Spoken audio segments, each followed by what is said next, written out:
Ladies and gentlemen, welcome back.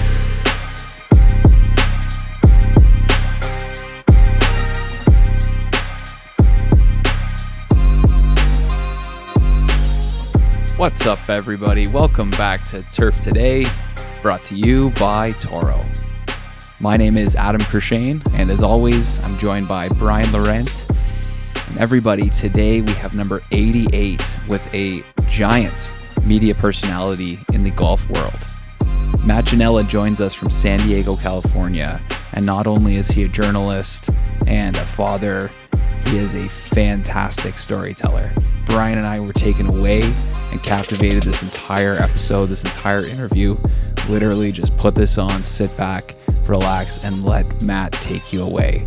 And to be honest with you, when we have people like this on, there's no messing around. Let's get right into it. Figured you'd have the whole podcast set up. You're no rookie to this stuff. He's a professional. He knows what he's doing. Is this okay? Does this sound okay? Oh, yeah, it's great. Perfect. Okay, absolutely. Cool. Appreciate you joining us. Thanks for having me. Is that a lakeside hat? What are you rocking there? It's Laura Loma. It's Laura Loma. David Kidd's new course in the hill country of Texas. Oh, nice. Ooh. Yeah. Big part of what I'm doing now, if I were to break out the pie chart of the business, is working with these high-end developments that are building Core Crenshaw in at the base of the Crazy Mountains, about an hour outside of Bozeman. So documenting the build of that from start to finish, documenting the Laura Loma build in Hill Country with David Kidd. Just got contracted to do Coral Mountain, another David Kidd course, which will be in Palm Springs, Coachella Valley. And, I think these marketing branches and sales departments and developers see value in documenting that dirt to reality, right? To dirt to fairway, essentially. And then also, so creating that breadcrumb of content that leads into the finished product, and being able to show that transformation of a piece of land that then becomes this sort of work in progress and then becomes a finished product. Yeah.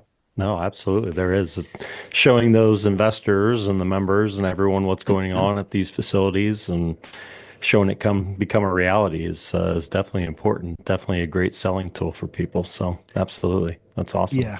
And that's kind of piggybacked on that restoration stuff that like the Paso Tiempo and the Golden Gate Park and stuff. So yeah, that's awesome. So why don't you tell us a little bit, Matt, how you got into this crazy game of golf and made your way onto the media side of things here? Go back to, I grew up in Northern California and was always around golf. My uncle, Uncle Tony is the real, sort of connection to the game, but there are others. My dad was always a golf enthusiast, but he was the prototypical play once or twice a month, always at a 22 handicap. He loved it, but he was never really that good at it. He really could putt. He could putt. But the rest of his game was more spiritual, like he was just, he was the guy that rolled up to the first tee, slammed the brakes on the cart, he was the guy, hey, what's going on, and he would call out the sandbagger. He was the guy who would poke people's, you're a fucking sandbagger, I mean, that's my dad. Meanwhile, my uncle came from more of the, he was a scratch at 18, probably could have played pro, but at that time there wasn't any money in it. The kid in my neighborhood that got into it, that got me into it, because you kind of needed that friend that got into it, a kid by the name of Matt Cohen. My first round was at the Sonoma County Fairgrounds, a little 9-hole short course within the framework of the racetrack, right within the infield of the racetrack. Probably paid, I don't know, 50 cents or $1 to play at that point. And that course is still there. And then, I rode horses and did all the other sports golf was just a thing I would do occasionally. It wasn't until senior year in high school, I was getting out of horses for a variety of reasons, got into golf. At that time, most high school teams had two or three good players, but they were scraping to fill out teams. We're talking about, late 80s, first 1990. So at that time, my uncle was also willing to sort of cultivate me into the game because I was at an age where he could finally bring me around his buddies. I wasn't just the kid, so, and I worked at golf courses. So that was another thing. As soon as I was able to drive, even before driving, I was parking carts, picking ranges. The maintenance aspect of it became a real love of mine and interest of mine right around senior year of high school and then all through college. So I all summers I started working. The head pro at Oakmont Golf Course in Santa Rosa was a bit of a dick. The superintendent, shockingly, not shockingly to anybody who knows, head pro was a dick, and the superintendent was an amazing human being. You know what I mean? So I gravitated towards working for him, a guy by the name of Mike Clark, who just was the sweetest, most hardworking, kind-souled, selfless, underappreciated, overachieving, classic superintendent. Checked all the boxes. And he brought me under his wing and I loved mowing green. Like I loved mowing I loved striping. I loved all of that. There was just, and again, I've said this many times, if I didn't get into the media side of things, I was going to be a superintendent. I was pathing towards that. And in fact, I moved to New York out of college. I had done a bunch of radio work in college. So my two loves were broadcasting and, maintenance, working in the agronomy crews. That was my parallel path. And it came to that sliding doors moment when I had gotten an internship at Sports Illustrated after carrying cameras for them through college. So college was playing golf, broadcasting, working at home on the summers for Oakmont Golf Course superintendent's crew, maintenance crew. There came a moment in time where I got an internship at Sports Illustrated that ultimately led to a job. While I was interning at SI, I was looking into Penn State's agronomy school. And in fact, Mike Clark at Oakmont was helping me navigate that. So I had the packet of material to fill out, and I got the job at Sports Illustrated, and I was like, I got to go this way, which then led to getting a master's in journalism at Columbia, and then led to Golf Digest, and then writing, and then broadcasting at Golf Channel.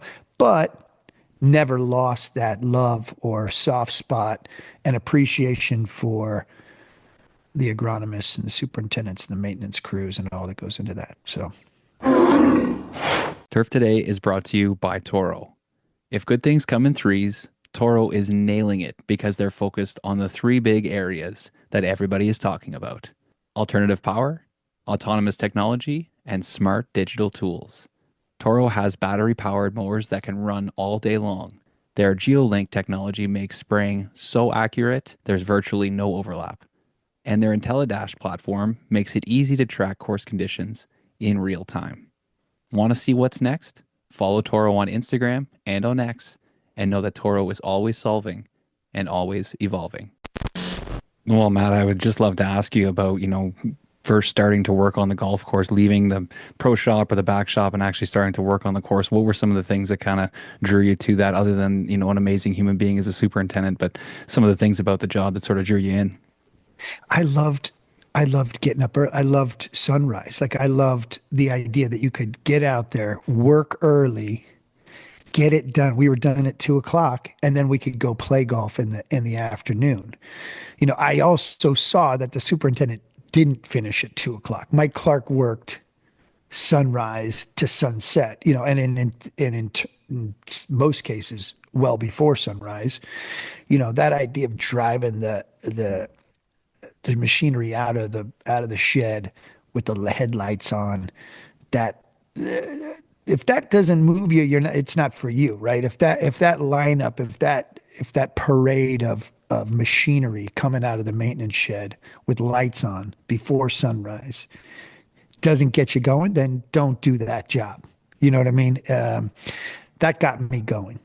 I love that stuff. And it was about I mean, I love doing work in my own yard. I grew up I think it's either in you, that sort of green thummy thing where you love taking something that's not looking so good or covered in leaves or overgrown and peeling it back and shining it up and polishing it off. And that felt good to me. That always feels good to me. Still does, always will. So it's either in you or it's not.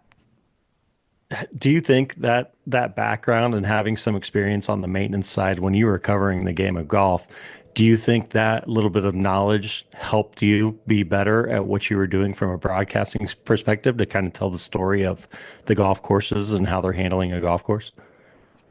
Absolutely, without question. Just a, it's, it's just an enriched education. I say this all the time. People who are in and around the game are either golfers or people who play golf. Big difference, right? Like I say this about people who do TV. You're either, you're people who happen to do TV or you're a TV person. A TV person is like a cartoon character. They just never, it never turns off for them. But people who do TV are, the Tom Ferducci's are like, Bob Costas is like a TV person. He's a cartoon character. Tom Verducci is a person who loves baseball, who does TV. You know what I mean? I think golfers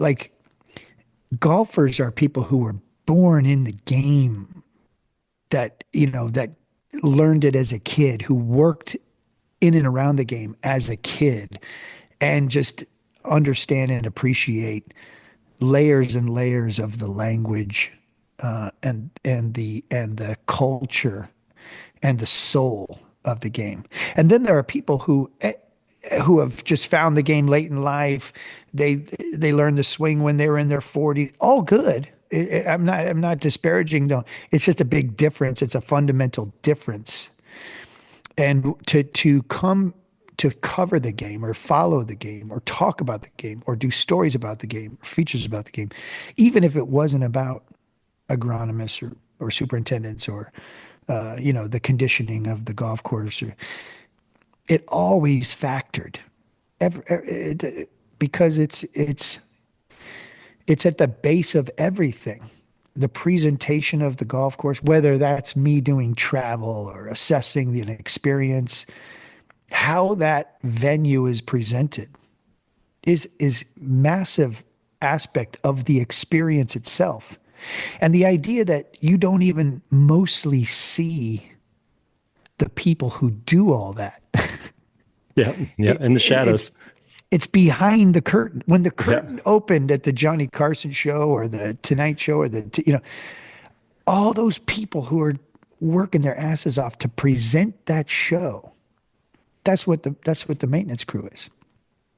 And I think an appreciation or understanding of all of that, of course it matters. Of course it matters in everything we do or say or assess or. On our side of things, we're fortunate to have people like you to be able to kind of bridge that gap between just golf and what's actually happening on the golf course. Through your career, have you seen that kind of getting closer and kind of getting better? Of course, of course. It had nowhere to go but up, right? I True. mean, yeah, True. inherently, at the core, and we've already sort of talked about at the core of what it is to be a superintendent or be part of the maintenance crew is a selflessness, is a willingness to be not front and center, not get the credit, not pound the chest, not look at me, look at me. It's the opposite. So, and in many cases, as you guys know, superintendents aren't great communicators. They don't. Not only do they not communicate well, they're not extroverts, right?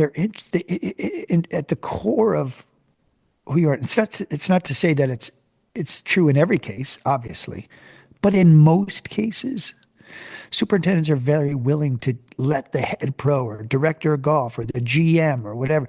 And that's why sometimes when superintendents get into those positions, it's not always a great fit. It's almost like the Peter principle. They get elevated into places where they're not actually serving the club in the best way.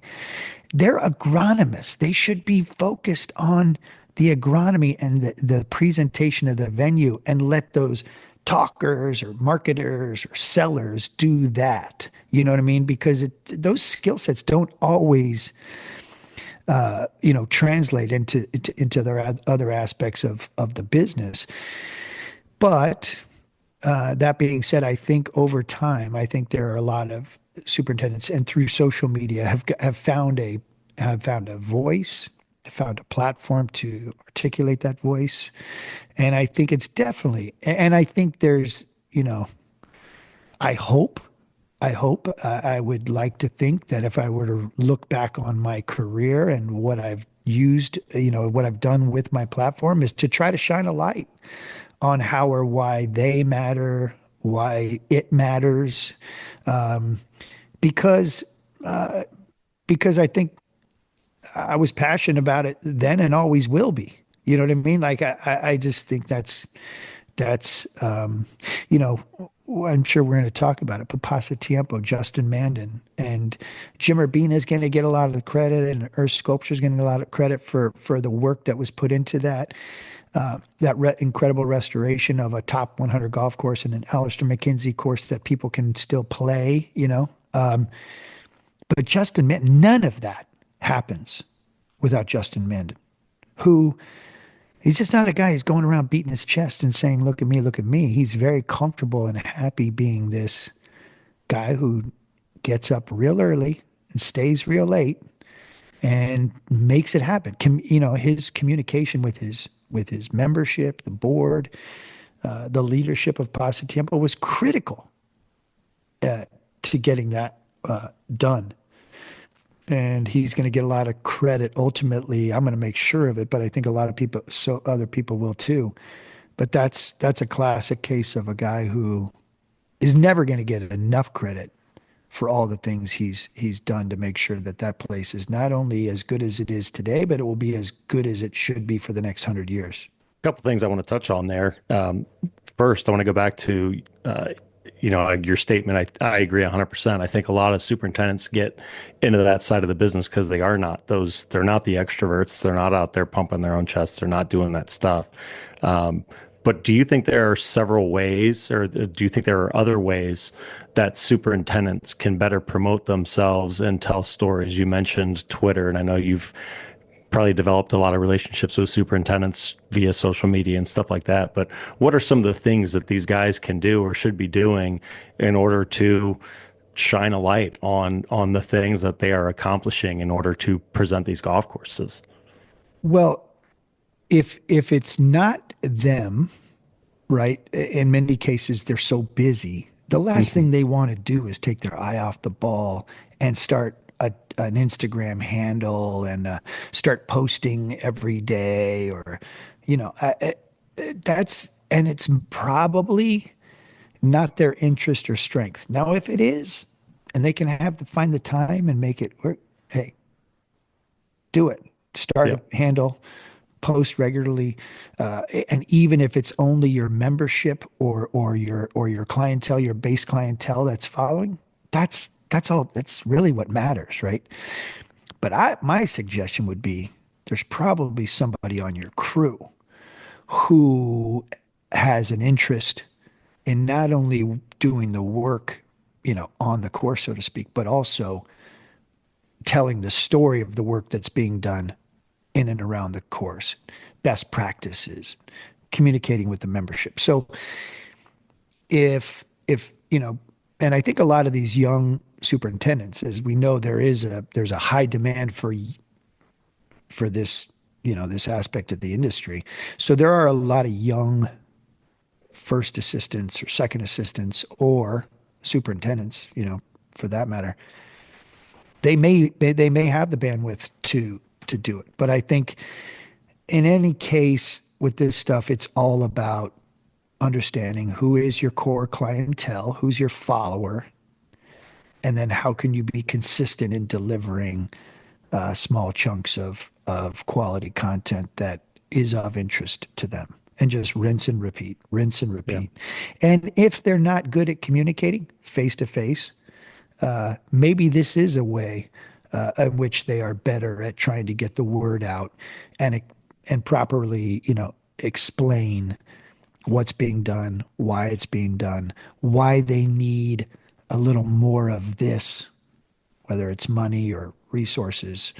I think that can go a long way, right? Any way you can try to get at people, because a lot of times they don't get face to face time with the leadership or the people who matter, the decision makers. So, you know, a lot of people have figured it out. A lot of people utilize the platforms. That's the other thing is the superintendents is such a beautiful network and fraternity or sorority of people who are trying to help each other. So if you look around and you say, oh, not only is my neighboring course doing that really well with the grass or the seed that they're utilizing or how they, but what about how they're utilizing the social platforms to better communicate? So I love the fact that that superintendents and maintenance crews are so close, cooperative, communicate with each other, support each other. Something happens, big storm hits, a portion of their equipment goes down. The sharing of resources and information and best practices is phenomenal. And I think that's probably already happening as it relates to social media and communication.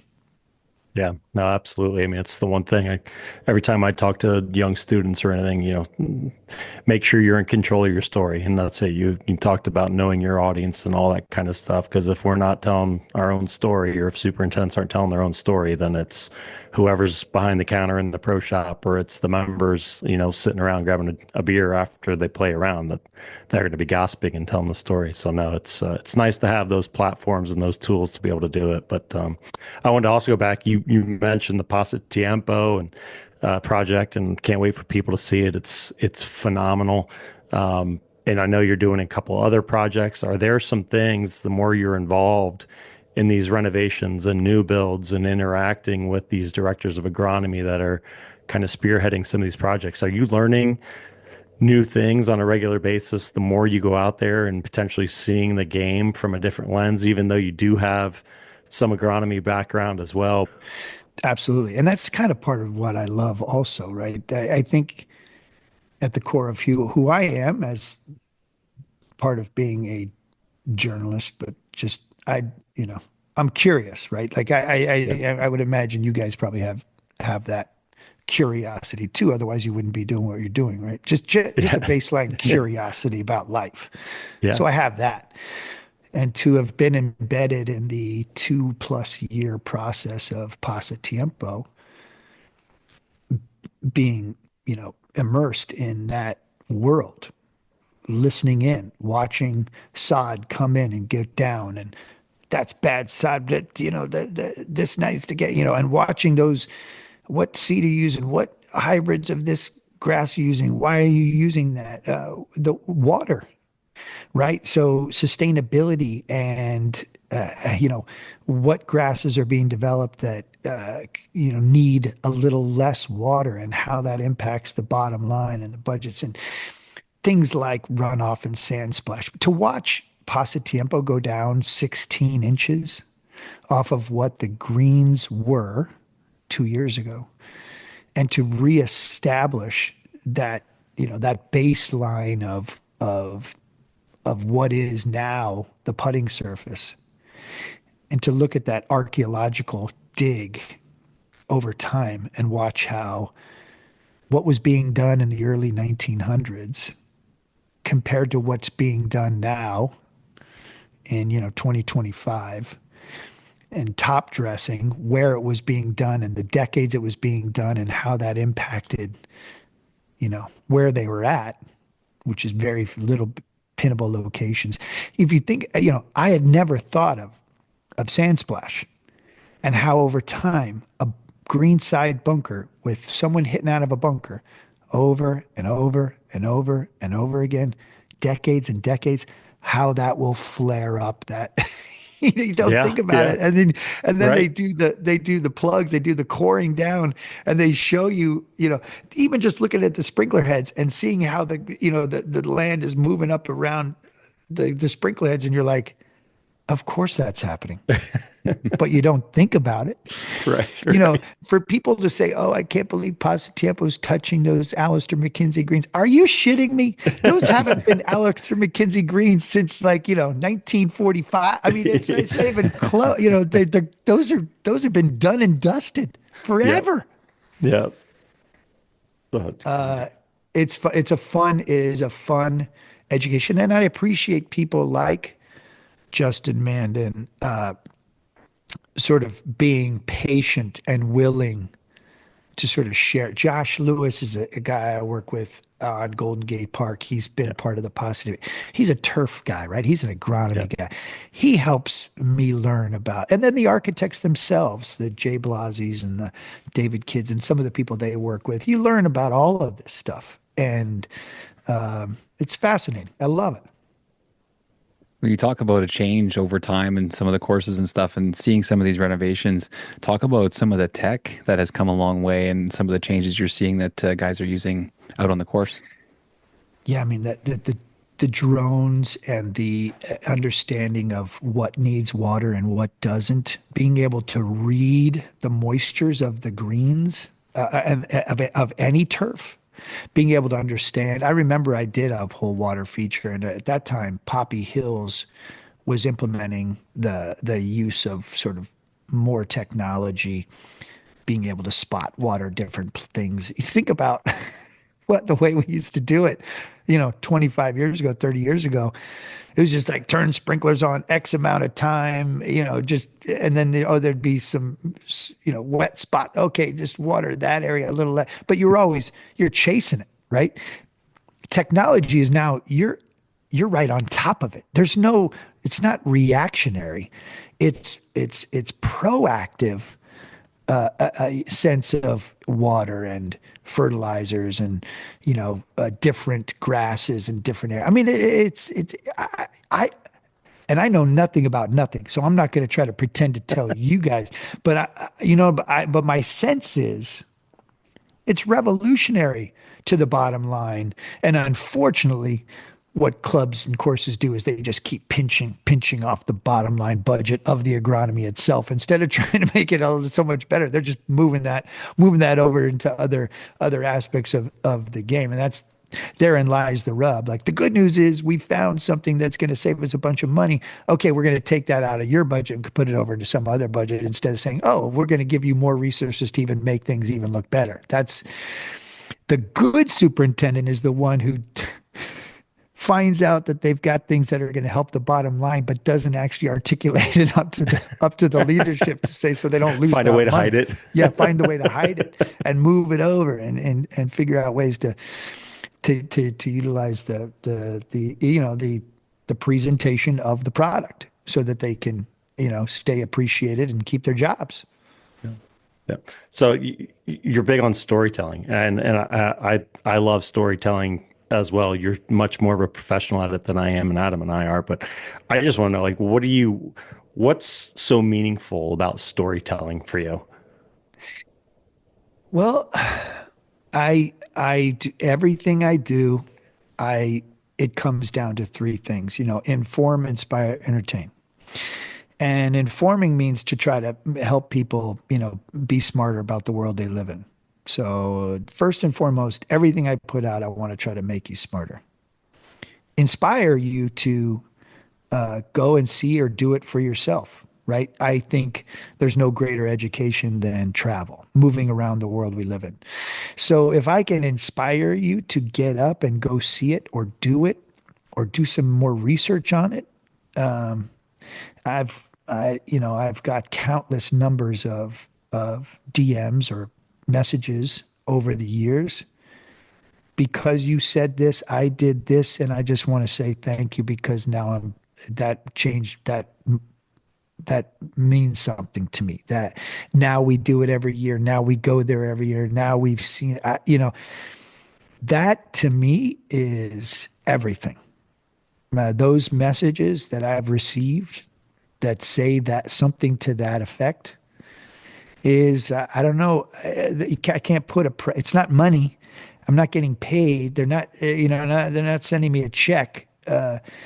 But there would be no value I could put on something like that. That means everything to me. So inform, inspire, and then if I can make you laugh or cry or do both, move you emotionally, make you feel something.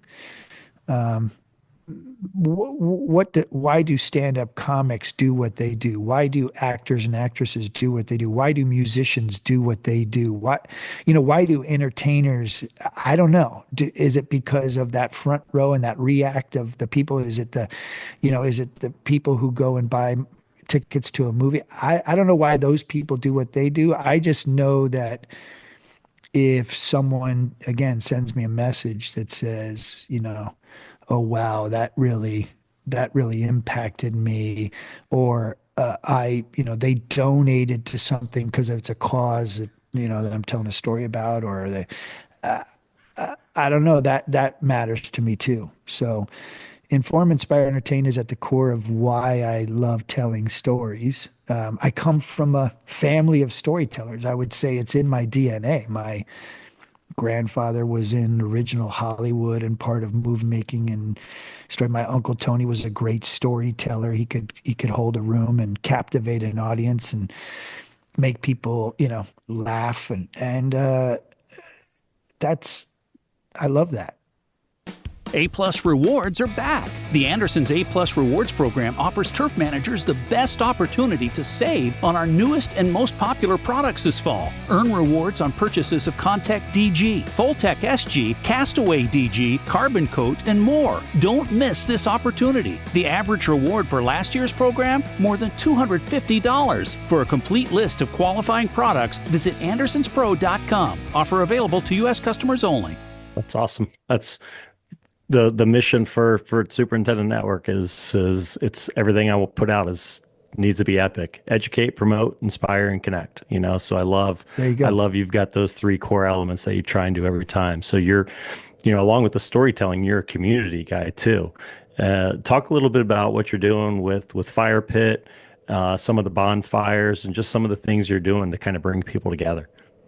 Yeah, I this is so let's go back to 2019. It was kind of my last year on the Golf Channel, and I saw some inefficiencies in the marketplace, right, in terms of what I was doing. And I say this all the time, but I'd go out and shoot for 5 days, sunrise to sunset. Myself and my crew would work our asses off and come back, and we would present a 5-minute or a 12-minute feature on that destination. We would, I would say, we'd kill the cow and we'd only eat the fillet, and it'd be like everything else would go to waste. And that was a bit soul crushing to me. I get it.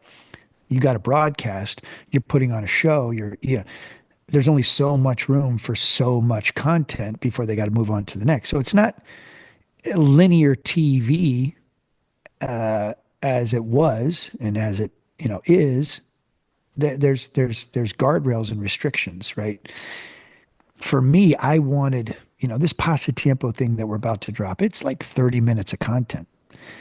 If it was going to go on Golf Channel, they'd want it 3 minutes long. Right. And now, are you going to get the story? Yeah, you're going to get the essence of the story in 3 minutes. But are you going to get the story? No, you're not.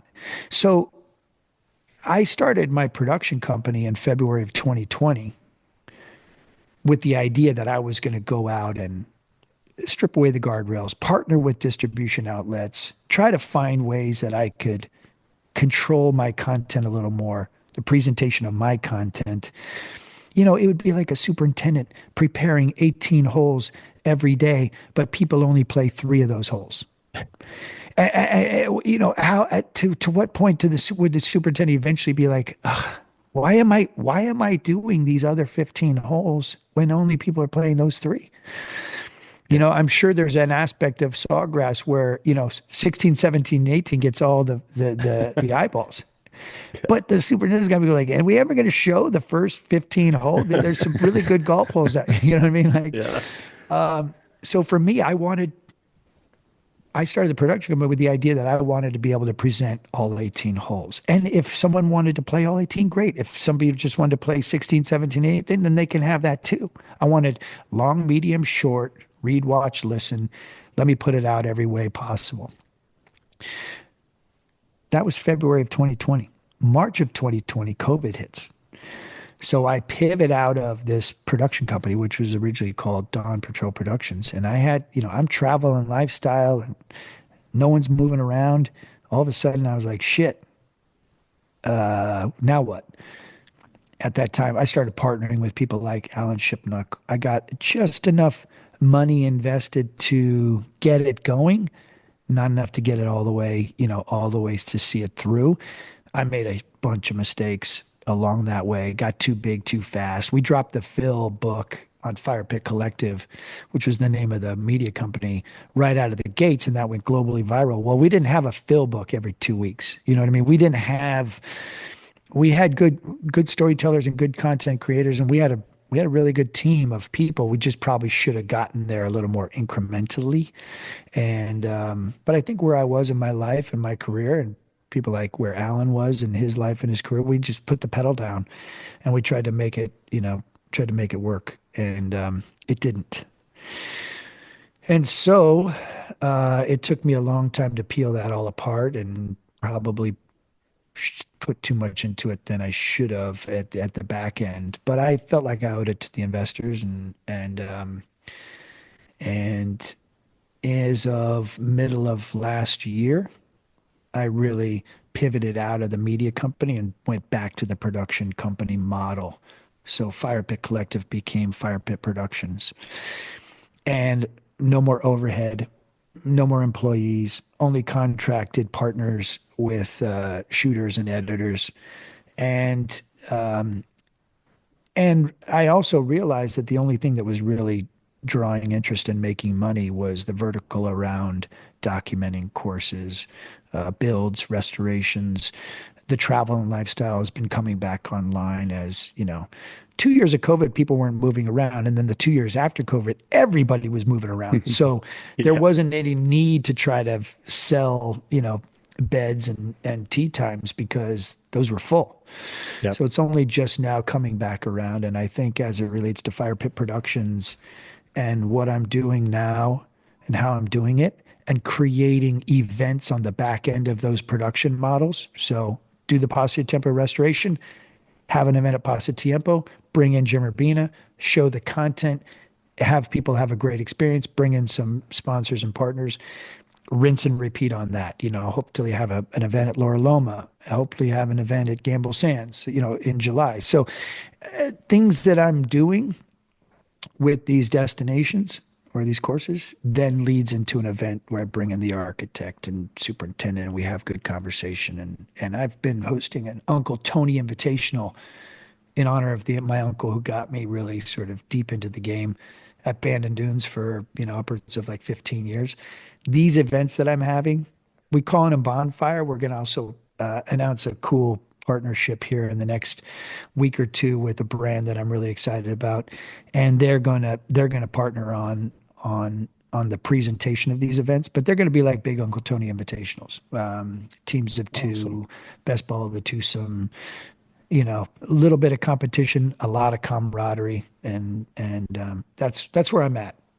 That's awesome. I'm kind of curious to know, you mentioned the evolution, not only of just your company, but then golf and filling the beds at some of these resorts and now the construction and all that. Do you see this construction phase? I honestly, personally, have been around this game my entire life, and aside from maybe the 90s boom, I don't recall anything like what's going on right now with the number of renovations and new builds and all that kind of stuff. How do you see this panning out over the next couple of years, 5, 10 years down the road? Do you see the continued growth of the game of golf, or do you think it's going to level out here at some point? I mean, I think I'd be crazy to say that it's going to keep going at this rate. Yeah. There's just that just doesn't seem realistic. I think it is a beautiful game, as we know, and for a lot of reasons, I think it's completely ironic that as men's professional golf is literally like imploding and just dysfunctional and dumpster fire. You throw any derogatory terminology around whatever the hell is being presented as men's professional golf. It's just an absolute shit show. And my level of interest, the nose of the plane is pointed at the ground as it relates to men's professional golf. Has it already hit? I don't know, but it's a shit show, not sustainable. We could go on and on. It's a whole separate podcast. Ironically, the people who pay to play the game, you can't, it's the opposite, right? It's a rocket ship. It's going in another direction. So neither one is actually legitimately sustainable in either direction. And hopefully men's professional golf figures it out. I don't really give a shit. I hope it does because I do love the game, but I don't really give a shit. What I do care about is this health and wellness of the game. And I've thought a lot about this, and we think about the Tiger Woods tsunami that he brought into the game in the 90s and early 2000s, and the game wasn't ready, right? We told people, no, you got to wear this, can't do that. It was too hard, took too long, too expensive, et cetera, et cetera. Now we have grow the game initiatives. We have a renaissance of municipalities. We have Top Golf, and we have simulator golf, and we have, a fairly more affordable, things like Youth on Course. I sat on the board for Youth on Course for 4 years. I'm now a chief storyteller for them. I mean, kids playing for $5 or less, subsidized rounds of golf for kids, and what that does to make sure that kids are coming to the game, whether that's drive, chip, and putt or PGA Junior Leagues or First Tee or whatever, actually can afford to play the game after they get interested in it is amazing. So we have such a healthier, COVID brought another tsunami of interest into the game, a byproduct of a global disaster that no one saw coming. And we have a healthier, a more sustainable presentation of what is the game as it relates to people who pay to play it. That being said, to your point, this, it's totally out of control, the development of new courses. I think if the low end is always going to be popular and important, Goat Hill Park, Winter Park 9, Butler Park Pitch and Putt, go on and on, Golden Gate Park, on and on and on. That's the feeder system. That's bunny slope stuff. You got to have it. And then the high end is always going to be the best of the best, right? So Pebble's not going anywhere. Augusta National's not going anywhere. Bandon Dunes is not going anywhere. They're going to be amazing. Whatever in between the bottom 10% and the top 10%, that 80% in the middle, you better be good. You better make sense. You better be value. You better have a healthy leadership, a good leadership and a healthy business model. You better have a product and a presentation of that product that keeps people wanting to come back for more. So let's say there's another 10% on the top end of the top side, and there's another 10% on the bottom side that fit that bill, right? So now you're talking about 40%, 20 on the bottom, 20 on the top.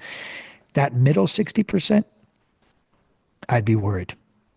If you're not unique, if you don't have a good business model, if you haven't reinvested into your product in the last 5 or 10 years with new greens, new irrigation, with moving bunkers around, making it more playable, more fun, more sustainable, if you haven't built that new maintenance shed and got new equipment, if you just took the money and pocketed it or put it into areas that doesn't make sense, your time's coming. You're going to pay the price. Great perspective. I like it. And then, Adam, it's going to be like, do you have enough to dig your way out of that mess that you've created? Because, it's a buyer's market right now. We have so many places to choose from. We have so many options and opportunities to do it. Like, there's not a day that goes by that Goat Hill Park doesn't get better. There's not a day. They're working on the 8th tee and like John Ashworth isn't pocketing the money for what he's done at Goat Hill Park. He's putting it back into this community asset. And that's why people are flooding to the place. It's packed. He redid the range, built a kids course, added 3 holes, he has done something to every hole every day. And he's not just putting the money into it. You'll see him out there pulling weeds and just doing stuff with the guys. He's got blisters on his hands right now that shows you. If you're not that guy, if you're the asshole going off to Hawaii and taking all the money and more vacations for you, like, okay, but your time's coming. That alarm's going to go off and shit's going to hit the fan because you think this is really realistic at this rate. It's not. So you mentioned Goat Hill. Talk about how you got involved in the project and just your relationship with Goat Hill.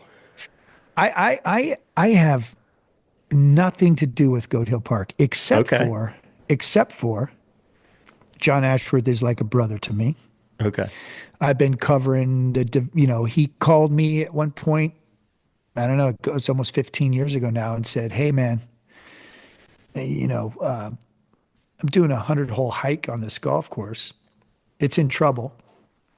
It's on death's doorstep.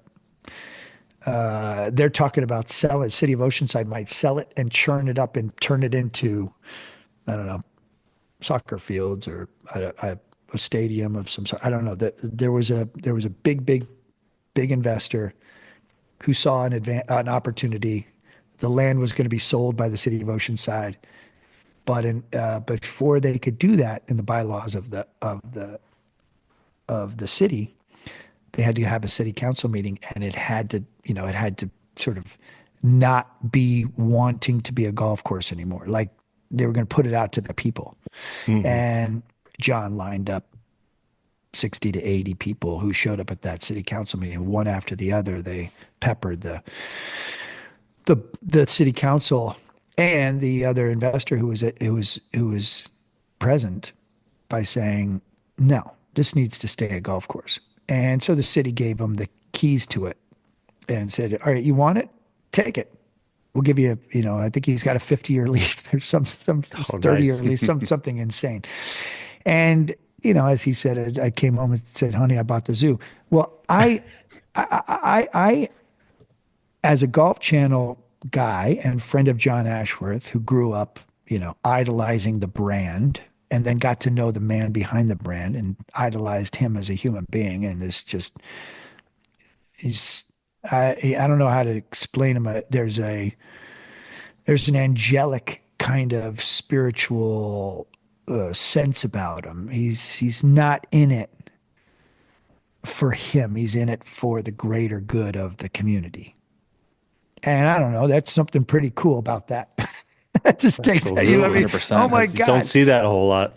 Wow. If anybody was in men's professional golf actually gave a shit about what it looks like 30 years from now, as opposed to 3 days from now, it might have a chance of solving the problem, right? If someone's actually in it for the greater good, that's pretty cool. Yeah. So anything and everything I've ever been able to do to support him, utilizing my platform, storytelling, documenting, shining a light on, what he's doing and how he's doing it and who he's doing it with and why he's doing it at the Junior Caddy Leadership Academy and the Lee twins, who just got Evans scholarships coming out of that Junior Caddy and Leadership Academy. Daughters of a Vietnamese refugee who, they're essentially the first kids from their family who are going to college on a full ride because they caddied at Goat Hill Park in the Junior Caddy and Leadership Academy. As a storyteller, as someone, I want to feed my family and put a roof over their head, but I don't really, I wish I cared about money more. I just want to tell those stories. I don't really give a shit about, again, I want to make money, and there are aspects of what I do that is business. But anything and everything John does in Goat Hill Park and Wishbone Brawls and documenting the development of this underachieving community asset that is now thriving and surviving, and it's where I'm now raising my son. So selfishly, I've got a vested interest in what's going on out there because it's good for me and my mental health and soul to be a part of this community. It's good for my family because it literally is a place that I can bring my kid there, and just like central casting of municipal golf going back to 70s, 80s, this is the heartbeat of this community. And it's where kids can go and be safe and get off their devices and get exercise. There's generational connectivity happening out there. The optics of this are, T-shirts and dogs and kids and community. And, a lot of people show up and don't even play golf. They're just there to hang out. It's a park mentality where you happen to play golf. So my involvement is doing whatever John needs me to do. I just got put on the championship committee, the competition committee. I did my first meeting this week. That was an honor. That's awesome. I'm gonna help them. There's a good group of people. We meet in the back. It was just the little back area of the pro shop, and it's everything. And it's similar to what I had at Winter Park when if you're living in a community and you're not part of that community course, I feel sorry for you. I feel like you're missing something. Yeah, there's no better example of what community can do than Goat Hill. I mean, I remember one time visiting with my wife, and we didn't even play golf. We just went over and hung out, mandatory golf Friday, and there's 100 people sitting on the back patio around the fire pit and all that kind of stuff, just hanging out. There's absolutely nothing better. So much fun.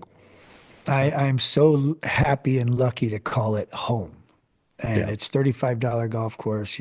I've actually never been a member of a club. I've never been a member of a private club. Well, you're the world's guest now, though, Matt. I mean, you get to go I don't need play. to. I appreciate that, and I get that, and I don't take that for granted. And I've been able to see and do a lot of things. But if you took Goat Hill Park and then Winter Park 9 out of my life prior to that, or Oakmont Golf Course as a kid out of my life, Bennett Valley Golf Course, or, Bethpage for that matter, back in Bethpage, before Bethpage became really what it was. And when I was living in New York, I'd go to Bethpage a lot. Montauk Downs. If you took all my municipal experiences out of my life, I just don't know. I'd have nothing. I don't know what that. I'd be an asshole. You know what I mean? Because those things shape you and allow you to be, be well-rounded when it comes to golf, to be more empathetic and understanding of, just like we talk about superintendents. If you don't know that aspect of the industry, you might be an asshole. Turf Today is also brought to you by Flash Weather AI. And if you haven't gone to our link in bio on Instagram to get the free trial of this platform, you guys definitely need to check it out. These guys have amazing weather updates on this app, and one of the best parts about it is the lightning strike detection. They can detect lightning from miles or kilometers away, depending on where you are. go to our link tree and our link in bio on Instagram at Turf Today, and you guys will be able to get a free trial from Flash Weather AI. I'm glad you mentioned some of those comparisons because, with your experience in being around those operations from the municipal level where they're just working on a shoestring budget versus the top end, what do you think maybe some of those top end guys could learn from the municipals that are really just kind of scraping by? Well, that scrappy nature of like getting it done, not having the resources, but figuring it out. Figuring out what needs to be watered, what needs to be mowed, what's critical to the presentation before you start getting the backlash of like, oh my God, this, if you go to Goat Hill Park, the greens are tight. Yeah. And if, as long as they keep those greens tight, people overlook the little scrubbiness or scrappiness over there. Now, again, he's fixing all those. He can't help himself. He fixes all the one at a time. He's going slowly but surely. And then, taking the time and having patience to do projects one piece at a time instead of, I need to do it all at once. I need to do going one hole at a time, going one tee at a time, going one, fairway at a time, or going one cart path at a time. You could learn how to do that. I mean, I would imagine some of the top people in the industry have had some of those experiences, which is why they're top people in the industry. I don't know. But just being able to, look at what Justin Manning had to do to get where he is now. He had to figure out water. They had no water. That golf course was borderline death. Very famously got published in Golf Digest, and it was like, oh my God. Talking about a top 100 course, Allison McKenzie. Talking about death's doorstep. They didn't have water. And Scott Hoyt, the general manager at the time, and Justin Manning, eventually did a deal with Scotts Valley. And meanwhile, he was digging and trying to find another, diversify the portfolio of their water sources. But that was critical. You don't think he doesn't think about that time every day? Now, having just come off a 2-year restoration of the greens and having the place look like what it is now, I mean, that's going to affect him forever. Being, having to scrape and claw and figure out and find ways to make ends meet, water just the greens and nothing else. I mean, that's an education that I don't think he'll ever be able to put a price tag on. Oh, Matt, you talked about a few courses that were kind of special to you. I wanted to put you on the spot here a little bit just because you are such a world traveler.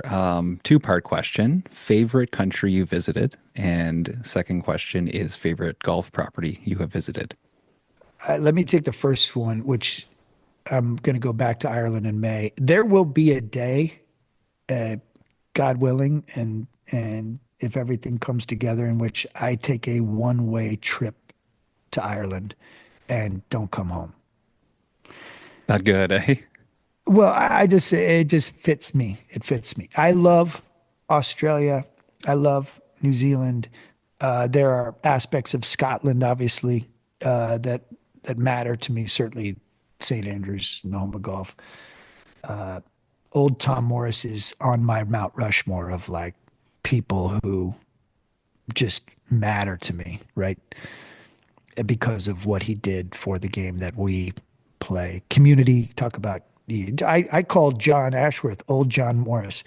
I mean, like he's in that, Bill Coore, Mike Kaiser. That's probably my Mount Rushmore of people who have impacted my life, watching them and everything. So Ireland to me is where I just, I have my roots there. My great grandfather is from County Clare. I found the old home that he used to farm. So he was a farmer, like I feel like that's where I get my agronomy in me. That's in the DNA, is from my Irish side.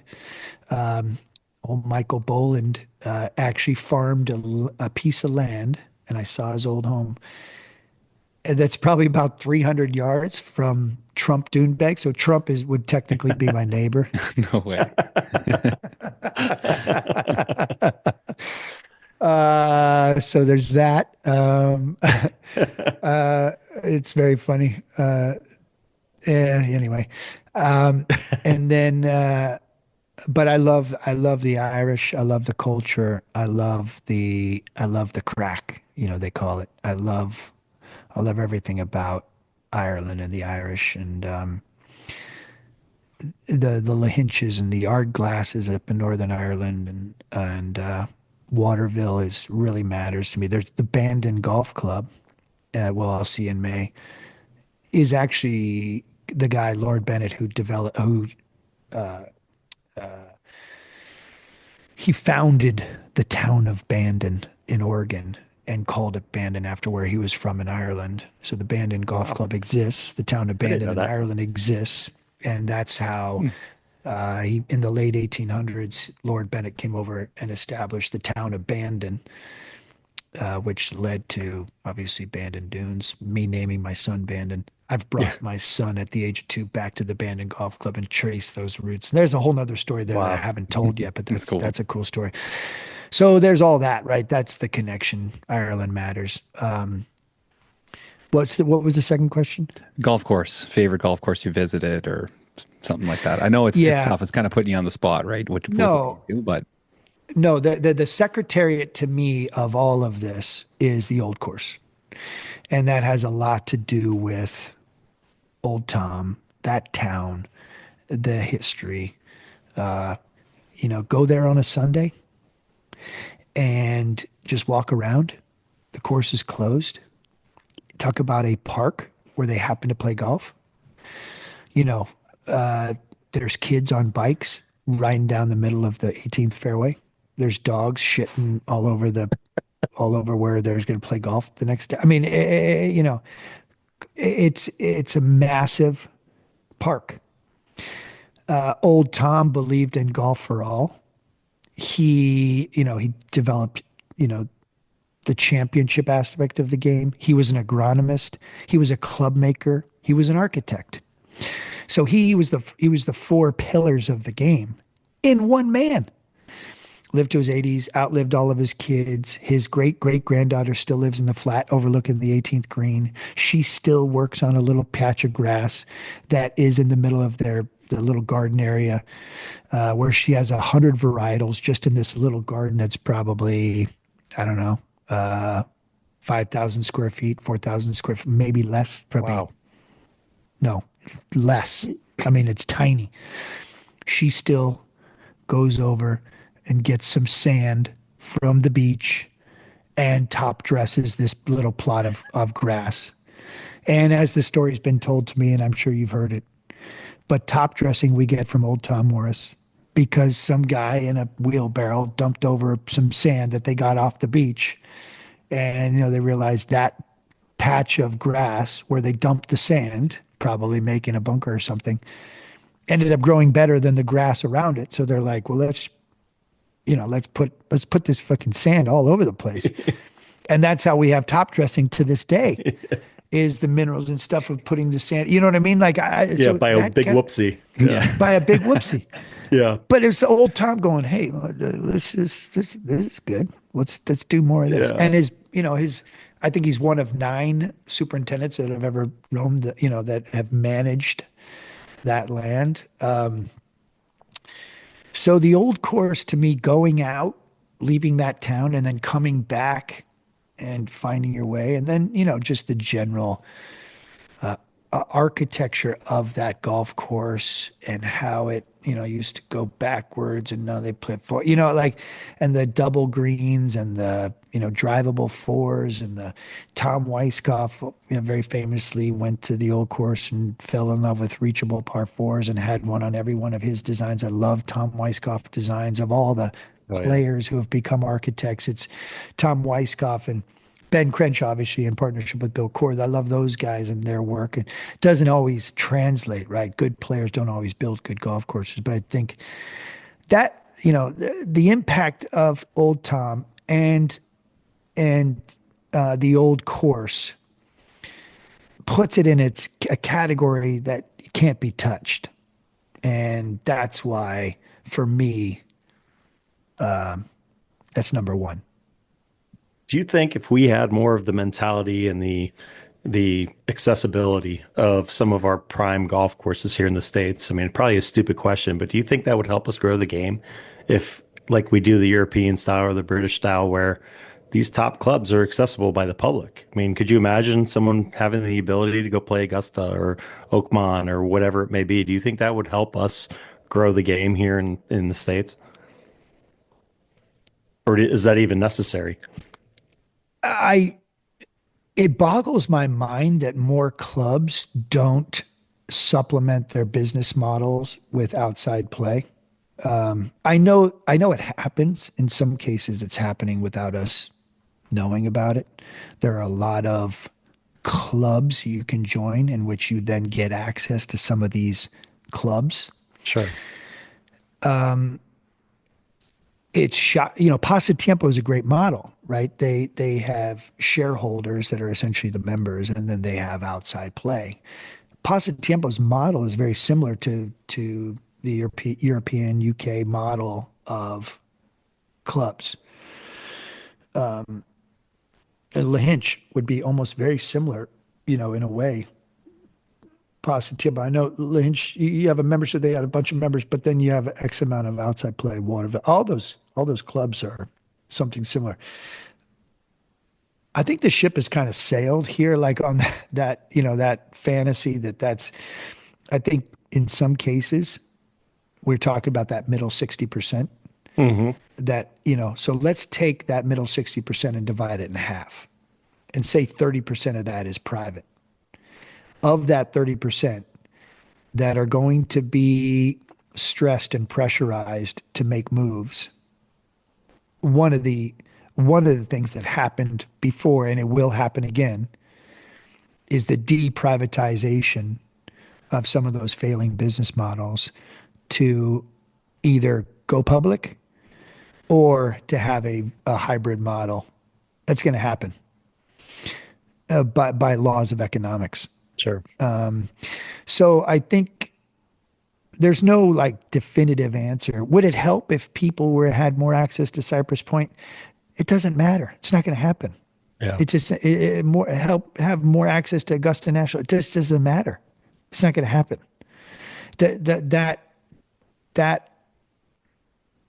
That membership is a membership for a reason, because they want closed doors. They want that exclusivity and that access. So it's not going to happen. So it doesn't really matter what I think or say as it relates to that.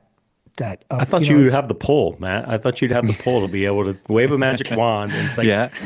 this Monday, we're all going to play Augusta National. Yeah, That's hey, okay. George Roberts, Charles Schwab. Don't you want a bunch of us assholes? Come on. Around at your That's right. That's right. We get a Come on, six pack of Mick Ultra and let's go have some No. fun, guys. Come on. No. What are we doing? Those guys have they've worked their asses off. They've gotten to what Yeah. they've done. They've done what they've done, and they do what they do, and they do it for a reason. I don't want to fantasize about the idea that that's going to ever change. And we're talking, that's that top 10%. Yeah. Right. And then that bottom 10% is always going to be scrappy and trying to make it work at that $35 to $40 green fee or whatever. And then what's going on there in the middle is open for conversation, debate, and change. It's inevitable. So you mentioned Bandon Dunes, and you mentioned naming your son Bandon. Talk about what's so special to you about Bandon Dunes. Man, I think it's just I just think it's the feeling you get that when you step out of that car, I do it pretty much every time. Park, walk out, the clock there, first tee, Bandon OG. It's always usually late afternoon by the time you get there. Sun's going down, long shadows, rolling humps and bumps, no houses. Everybody's got a smile on their face. I don't care if it's piss and rain sideways or it's 35 degrees. There's that camaraderie that's happening. It feels like you've shown up at your club. Just like Goat Hill Park, it feels like I'm at my club. Bandon Dunes has this feeling like there's a bunch of like-minded people who have been willing to make that trek to get to that destination. They have a common appreciation for golf as it was meant to be, links golf, that type of architecture, minimalist approach to a presentation. There's a reason why that development, which started in the 90s, late 90s, became the number one golf destination, not only in the United States, but you could argue in the world in 20 years. In 20 years, Mike Kaiser doing the opposite of what everybody else was doing, hiring the opposite of everybody else, of who everyone else was hiring, became the number one golf destination in the US and arguably the world in 20 years. One piece at a time, one course at a time, one chunk of lodging at a time, one restaurant at a time, spread out over 20 years. He dominated the sort of the news cycle. 1999, 2001, 2005, 2010, 2012, 2015, 2020. New offering, new course, another excuse, a reason to go back, staying true to sort of that original vision, the Howard McKee, plotting and don't underestimate how critical Howard McKee's piecing together of the infrastructure was. The ease in which you can get a shuttle, walk, park your car, never need it again. That's massive. What other destination is that happening? Yeah, With only that kind of Disneyland. with that kind of ease and efficiency. Do you know what I'm Yeah. saying? Well, 100%. So it's that, it's the feeling you get on the 16th tee if you're one of the last groups coming in and the sun's going down on a clear, beautiful evening with, that sunset. It's the putting course and the hoops and hollerings. It's the laughter and fun that's happening around some of those fire pits throughout the property. People spilling out of Howard McKee's, 2 pints too many, hugging their buddy, this is the greatest. It's Shu, the director of Outside Happiness. It's like Ken Nice. I talk about Yeah. agronomist and sort of one of the great people roaming the land. It's a lot of the staff, the Jeff Simons and Michael Chupkas and some of the caddies I've had over the years. They're there. They're still there. I every time I go back, I see staff members that I've seen for, 20 plus years of going back there. They take pride in ownership in what they're doing and how they're doing it for that destination. It's a lot of that. It's the memories that are now compounding on top of, year after year over time, and the experiences and the reflections I have of being out there with my uncle. It was his favorite place. He could drive there from Northern California. We drove there early on, watching the development of it. It's those walks to the labyrinth, and reflecting on life and the memories and the moments in that trip, but also the trips that have happened before it. It's all of it. I'm sold. I need to go visit Bandon. It's something. It's Yeah, on I the was just list, saying, and just got holy goosebumps, too. smokes, I'm like thinking about texting my buddies right now. It is poetry, honestly, if you really start. Mike Kaiser is he's the man. Old Tom was the man. John Ashworth is the man. Bill Coore is the man. Ben Crenshaw is the man. I've really loved my time with the Jim Urbinas and the David Kidds and the Justin Mandons and I got there's so many good people roaming around this game, and I can't imagine people who don't have a foot in this pool of golf, right? Like I can't imagine what life's like without the game to get us through the down times and the bad times, but also be there and cultivate the best of times. Because it's done. That's what it's done for me, and I'm grateful. I even having conversations like this with people like yourselves. It's fun. It's enriching. It's connective tissue. You know, it's cool. It's everything that's good. That's Yeah. awesome. Well, we want to be aware of your time here, and we're going a little long. We just wanted to kind of leave it open to you. If there's anything else you want to talk about, anything you need to plug or want to plug, or floor is yours. It's your episode here. No, I thank you. I enjoyed the conversation. I love that you guys love the game like I love the game, and that, we have mutual, respect for the soul of the game and the aspect of what goes into presenting that experience. So thank you for having me. We do have this docu-series on Pasatiempo coming out that will lead into the Western Intercollegiate that Pasatiempo hosts, that I think is a really cool look at a restoration of a golf course, a meaningful golf course, for a lot of reasons, through the lens of that 16th green, which is a diabolical, multi-tiered green that separates itself from almost every green in golf. And we watch how they transform that in a couple months. So that will be coming out. I had the Fire Pit podcast for a long time. I wasn't able to really figure out a business model around podcasting that I love it. I want to get back to it at some point. But that's on a hiatus right now while I do these sort of in the dirt documentation of Laura Loma, Crazy Mountain Ranch in Montana, and Coral Mountain just came on board as a client, which will be happening in Palm Springs. That's actually Michael Schwab and Graham Culp and these guys, the Merriweather team of people who are putting that together. I'm going to look forward to telling that story. We've already been there once and gotten sort of that first look at what's going on. And then it's ongoing work with things like Youth on Course and telling stories for them.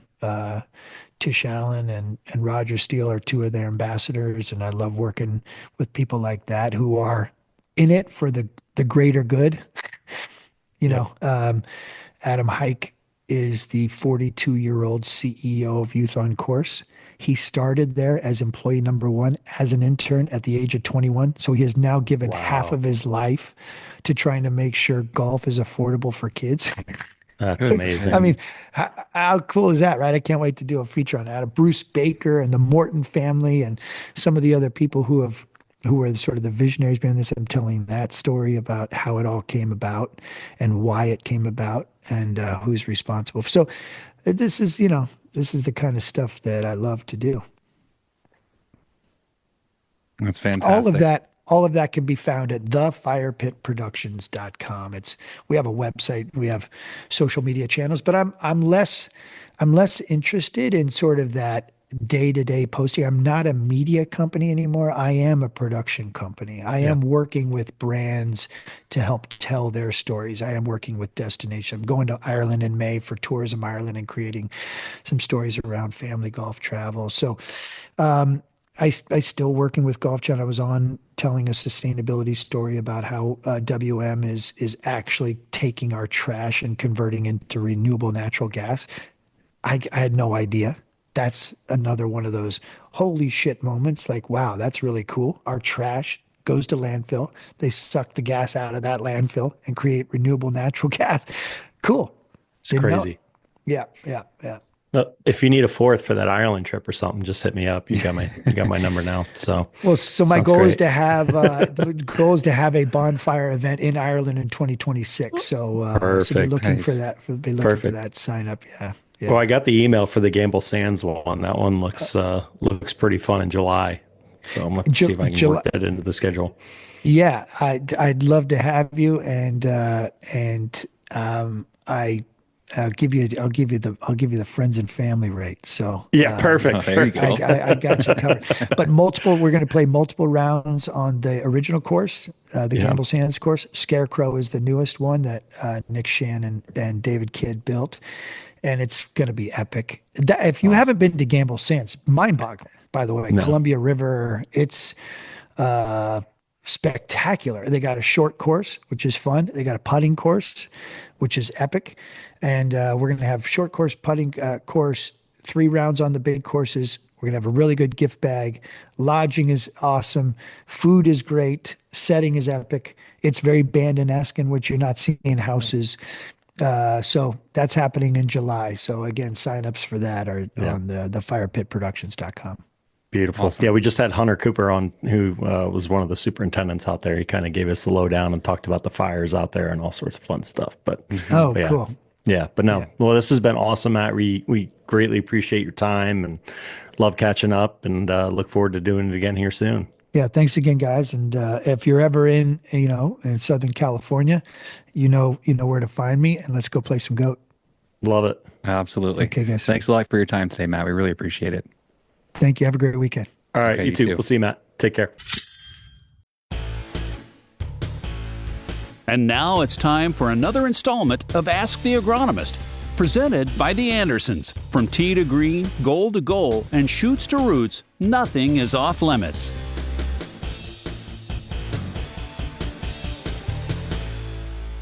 We are back with another question for PhD agronomist Ben Pease. Our question today comes in from Robert Archibald.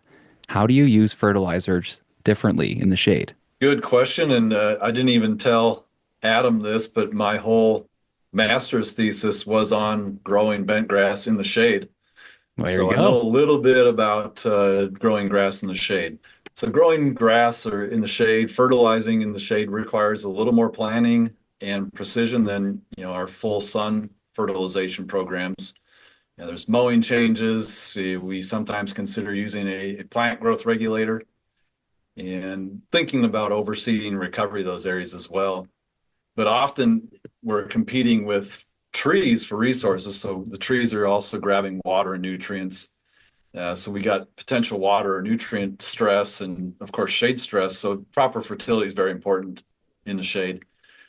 I would start, if you can, by considering fertilizing the trees through root zone injection to kind of give them a feeding, and then they're not starving the turf for nutrients. But as far as the turf itself is concerned, it's good to use a combination of granular and foliar. So granular is a really good base, just like for out in the sun, full sun areas, but especially in the shade, we like to have a really good base of slow release nitrogen there. So we're not overfeeding, not getting big spikes in growth, because the turf in the shade has pretty low carbohydrate reserves. If we grow turf and shade too fast, it's just going to wither because it's outgrowing its food supply. So that's why we want to focus on some slow release fertilizer in the shade. But then you can supplement it on a very light basis with foliar applications. So, and sometimes that works great. If you're going to spray foliar, you can put in a growth regulator. All my research showed anything you can do to introduce growth regulators to shaded turf always has a benefit. So that can be done right in conjunction with your very light foliar feedings, in between your granular base. So that it's a kind of a mixture of granular and foliar, but you're using the granular for the slow release, and then you're using the liquid for smaller amounts of fertility in between. So you mentioned growth regulators there. What would be your recommendation for some of those? So there's a couple that are really popular in turf. It's paclobutrazol or trinexpec ethyl. We seem to have a little better response from trinexpec ethyl, or Primo as some people know it. But so that has some good rates, and there's some good growing degree day things that you can do to help schedule that growth regulator application. And good thing about trinexpec ethyl is we've got granular options and liquid options. So obviously it's more often sprayed, but there is a granular version of trinexpec ethyl called Governor G that if you are wanting to really kind of spot treat And in shaded areas, you can use a granular growth regulator, and that doesn't have any fertility with it. So we're not going to overfeed the turf with another granular application, but we're just adding a granular growth regulator in certain cases. Very nice to spot treat with that. Just get a spreader out, and you're walking your tree shaded areas, and definitely a growth regulator in the shade helps out quite a bit. That is cool to learn. I've always thought that the growth regulators were liquid, so it's nice to know that there are other options out there. Oh yeah. That wraps up another Ask the Agronomist segment featuring Ben Pease from the Andersons. 10 out of 10.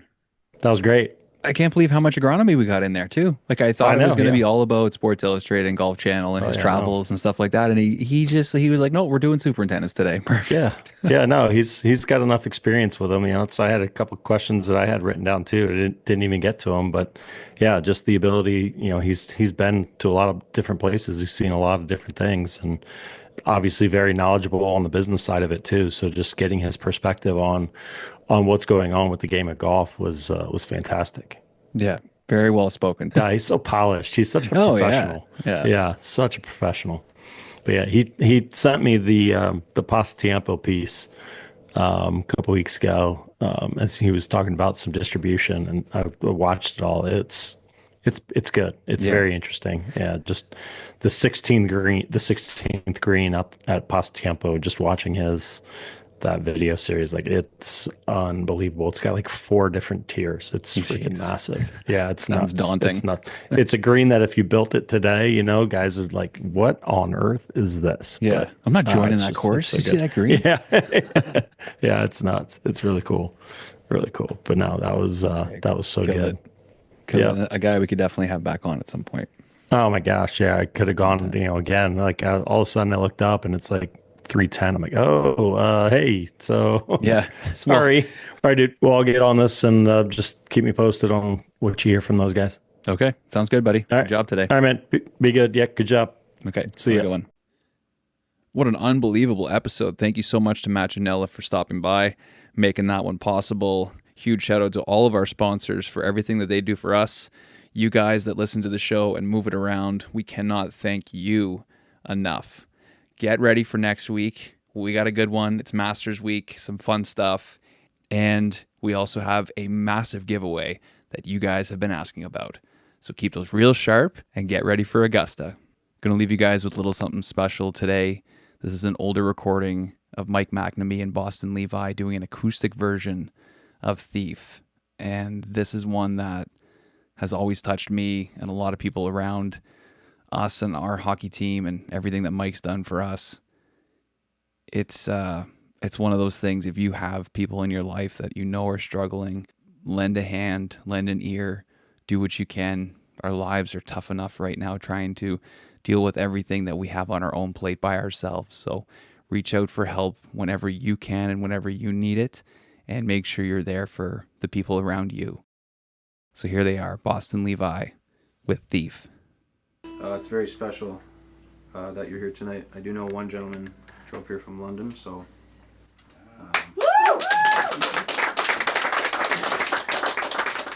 yeah, it's pretty crazy to think about, to be honest. So. Could have got on the bus. I told my friend not to drive from Ottawa, so... Seems pretty far. I appreciate it. I appreciate all you guys being here. As of right now, this is supposed to be the last song, so we'll see. But this song is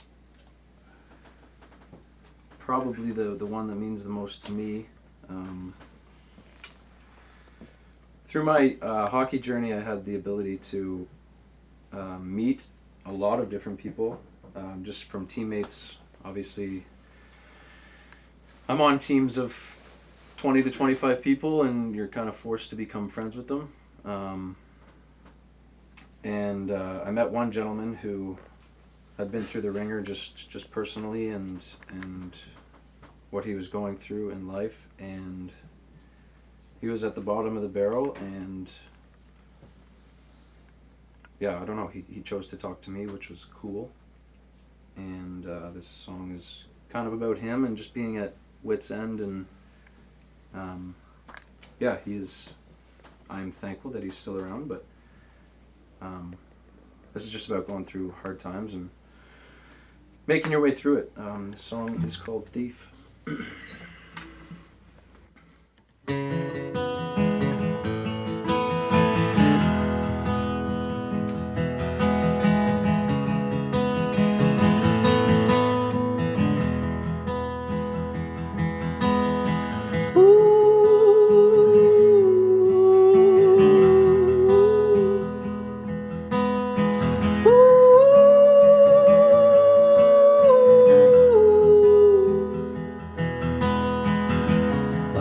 In the night you moved and broke me all apart. There was no sign of you but the holes in my cold heart. And I gave my world to you and you dragged me through the dark. Like a thief in the night you played your part.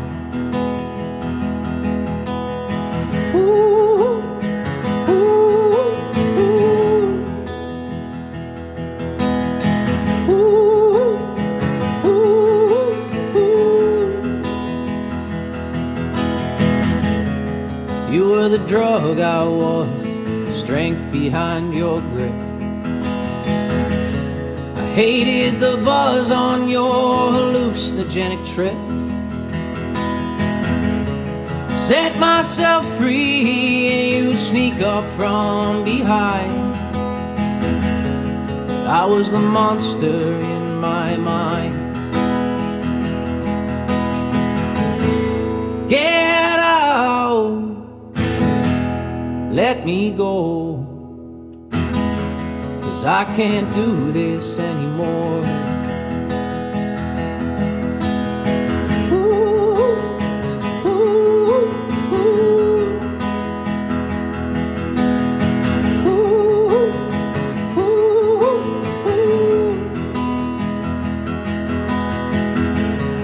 Death was seated on my right, disguised as love and dressed in white, eyes as black as a winter night. Grabbed my hand and pulled me in, said I'd never walk alone again, the beginning of the end. Get out, let me go, 'cause I can't do this anymore. Get out, set me free, I'll be the soul I used to be. And I knelt down on my knees and prayed at the altar for prophecy. Oh,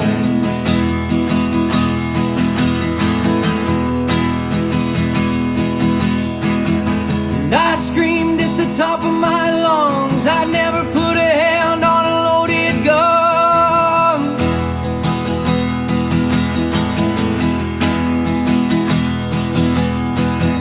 And I swore to God that day, I don't believe there's a better way.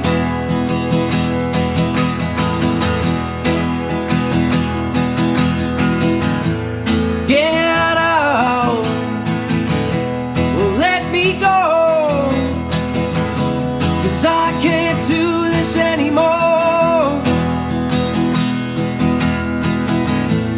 Get out, set me free, I'll be the soul I used to be. I'll be the soul I used to be.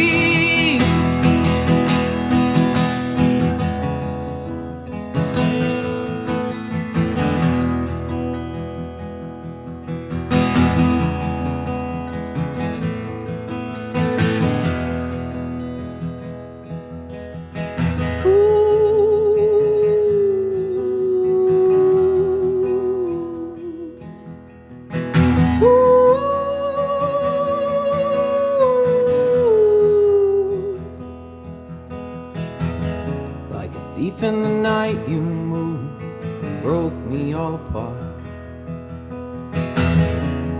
There was no sign of you but the holes in my cold heart. And I gave my world to you and you dragged me through the dark. But I was the monster from the start.